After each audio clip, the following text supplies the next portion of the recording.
Ce que nous ne savons pas, c'est que nous essayons de sortir du combat virtuel pour un combat réel. C'est ce que nous essayons de faire. Dans l'affaire de Sarah, comme a dit, qu'on vient de parler, la dame de tout à l'heure, oui, Madame Maya, que Sarah, pour nous, est un bouc émissaire. C'est un moyen hein, voilà, de nous exprimer encore beaucoup plus fort. J'informe encore une fois de plus, j'étais sur le live de Nice dernièrement et sur le live de Madame Anto, hein, que j'apprécie toutes les deux d'ailleurs. Je leur ai dit que nous avons déposé une plainte au parquet de Brazzaville contre Sarah Nguesso, la petite nièce de Denis Sassou Nguesso, notre président. C'est la petite nièce parce que c'est la fille de son neveu Wilfried Nguesso, un homme d'affaires entre guillemets. Mais donc pour moi, c'est aujourd'hui la priorité. Tiens-moi vigueur. Ok, non, je parle, hein, je parle. Pour moi, c'est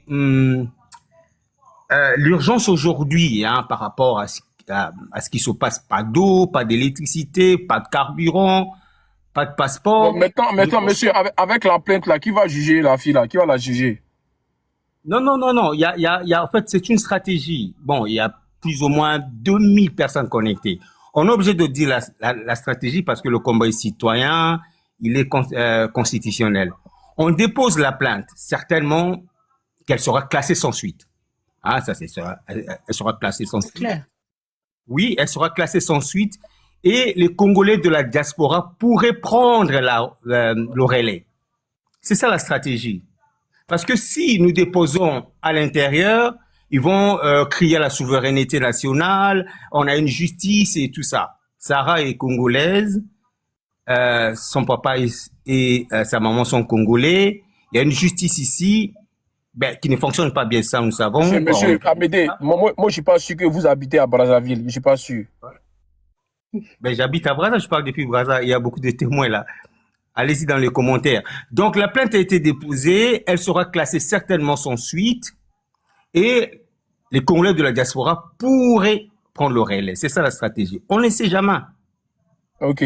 Quand tu dois se victimiser, on n'a pas d'eau, ils tirent sur nous, ils se nourrissent de nos larmes. Quand nous pleurons, ils sont contents. Quand nous pleurons, ils sont contents. Je suis sur place, je combats sur place. Lorsqu'on dit qu'il y a personne qui parle sur le terrain, bon, moi je refuse pas. Mais pendant que nous faisons ce live là, il y a 2 jeunes Congolais qui sont injustement emprisonnés. Un a été emprisonné parce que il milite contre le népotisme au sommet de l'État. C'est Fred Makita. Il est emprisonné. Il est allé de prison en prison. Ça fait 6 mois qu'on le fait balader comme ça, de prison en prison. Pas de procès. Et là, il est quand même gravement malade parce qu'il avait débuté une grève de faim afin de revendiquer l'organisation de son procès.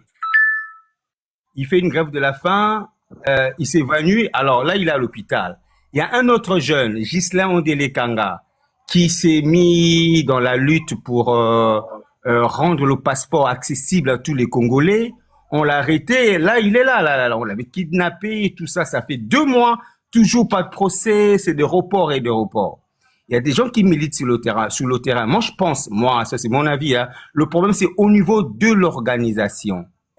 Nous n'arrivons pas à nous organiser. Il faut que nous sortions de la victimisation, du combat de se victimiser. Je vois, non. Denis Sassou Nguesso est bien vulnérable. On vous a dit qu'il a été mis à terre par les Congolais en 92.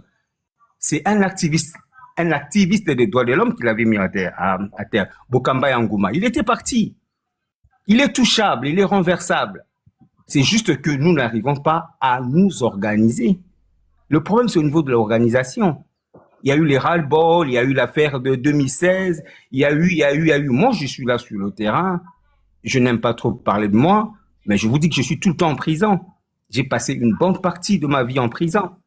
J'y vais, je sors, j'y vais, je reviens pendant des années, mais je continue. Le problème se situe au niveau de l'organisation. Arrêtons de nous victimiser, défendons-nous. C'est constitutionnel ce que je dis. Voilà, s'il y a quelques questions, Ok, merci beaucoup. On va écouter Milk.